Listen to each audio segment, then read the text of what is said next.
When most people think of paranormal investigations, they imagine eerie voices, shadowy apparitions, and spine-tingling encounters. But the truth is, none of those moments carry any real weight without a foundation of data. And that foundation begins with an often overlooked but absolutely crucial step: establishing a baseline.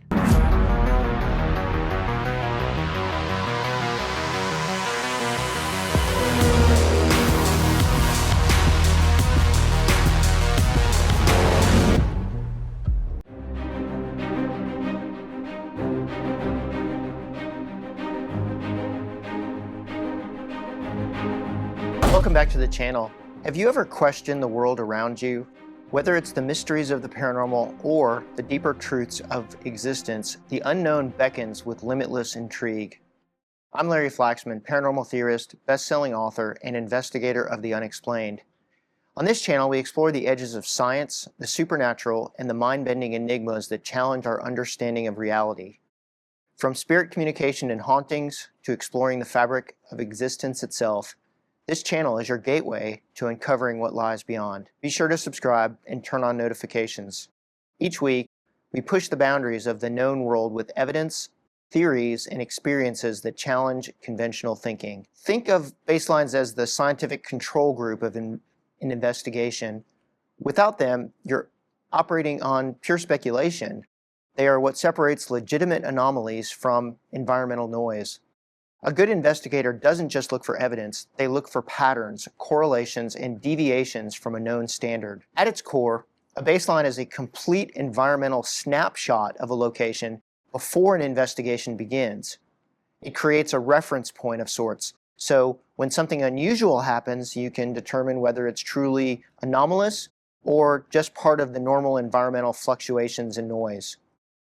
A proper baseline should include several things: electromagnetic field levels, EMF, mapping out electrical wiring, appliances, and other sources of electromagnetic interference, temperature readings, identifying drafts, heat sources and natural fluctuations, ambient noise, documenting plumbing hums, distant traffic, settling wood or foundations, or any other background sounds, lighting and shadows, understanding reflections, light sources, and how shadows interact with objects in the space.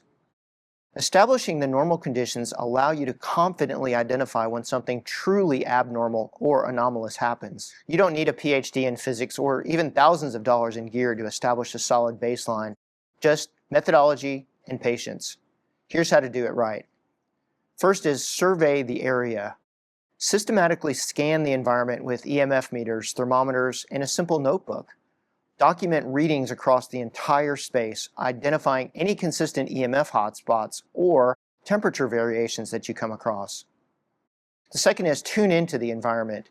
Take a moment to observe your space.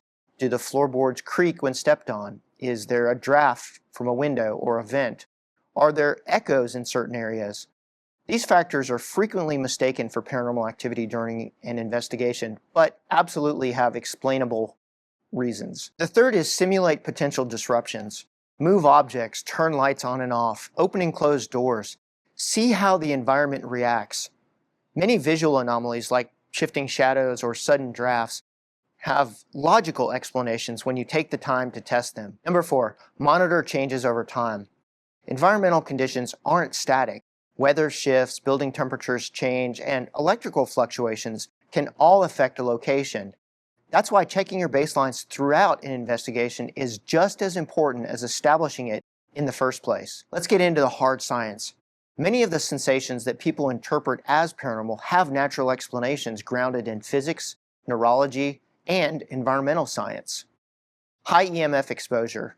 Chronic exposure to high electromagnetic fields have been shown to cause nausea, anxiety, paranoia, and even hallucinations. Locations with faulty wiring or unshielded electrical boxes often create sensations eerily similar to what people describe as a, quote, paranormal presence. Temperature variations. Cold spots are one of the most commonly reported signs of ghostly activity, but drafts, HVAC systems, and poor insulation can all create temperature fluctuations that feel like sudden chilling sensations. Auditory illusions. Sound waves bounce off of hard surfaces and that creates echoes, distortions, and phantom noises. What sounds like a whispering might just be the way that sound carries in a particular space. By scientifically documenting these variables, baselines serve as the control mechanism that separates perception from paranormal phenomena. Let's put this into practice. Imagine that you're investigating a reportedly haunted bedroom where an EMF meter suddenly spikes. If you haven't conducted a baseline, your first instinct might be to automatically assume paranormal activity. But what if you later discover that an old bedside lamp is emitting high EMF levels? With a proper baseline, you'd already know that the lamp is a constant source of electromagnetic interference, meaning that the spike is explainable and not supernatural. Suppose in that same room, the temperature drops 15 degrees, and at that exact same moment, you capture an intelligent EVP response. Because you've already ruled out natural drafts, insulation issues, or HVAC interference, that anomaly suddenly becomes far more compelling. That's the power of a solid baseline. It lets you separate the explainable from the unexplainable. Establishing a baseline isn't just a best practice. It's what separates serious investigators from weekend ghost hunter hobbyists. Anyone can wave around an EMF meter or declare a room haunted because it felt weird. But real paranormal research demands data, repeatability, and logical reasoning. Whether an anomaly turns out to be electrical interference or genuine communication with the unknown, baselines help to ensure that our findings hold weight. The goal isn't to just chase ghosts, it's to find the truth, whatever it may be. Have you ever used baselines in your own investigations? Have they saved you from jumping to conclusions, or have you ever regretted skipping this crucial step? Drop your experiences in the comments. I'd love to hear your stories. Whether it's a success story or a cautionary tale, every bit of knowledge helps push the field forward.